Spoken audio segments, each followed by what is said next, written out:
കഴിഞ്ഞാൽ എല്ലാവരുടെയും യാത്ര ഇപ്പോൾ കാച്ചിനിക്കാട്ടിലേക്കാണ്. കൊതിയൂറും അച്ചാറുകളുമായി ഒരു കൂട്ടം യുവാക്കളാണ് നാവിന്റെ രുചി മുകുളങ്ങളെ ഉണർത്താൻ ഇവിടെ തയ്യാറിയിരിക്കുന്നത്. വിപണിയിൽ ഇന്ന് ലഭിക്കുന്ന ഉപ്പിലിട്ട മാങ്ങയുടെ രുചിയല്ല ഇവരുടെ അച്ചാറിന്. സ്വയം ആർജിച്ചെടുത്ത സ്പെഷ്യൽ കൂട്ടുമായാണ് ഇവർ വിപണിയിലെ താരങ്ങളാക്കുന്നത്.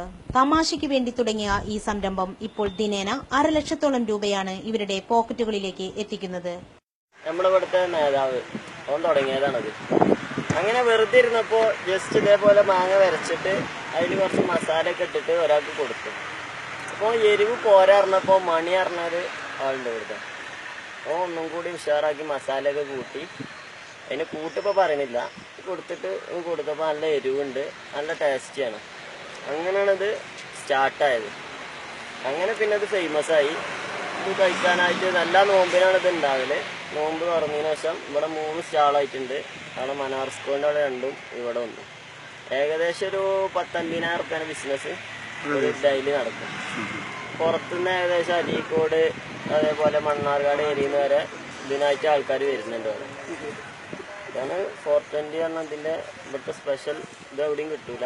കാച്ചിനിക്കാട് ഇതിൻ്റെ ഉത്ഭവം കാച്ചിനിക്കാടാണ്. ഇപ്പോൾ ലൈവിലും കാച്ചിനിക്കാടാണ് നടക്കുന്നത്. വേറെ എവിടെയും കിട്ടൂല. അതിൻ്റെ കൂട്ടൊരു പ്രത്യേക കൂട്ടാണ്.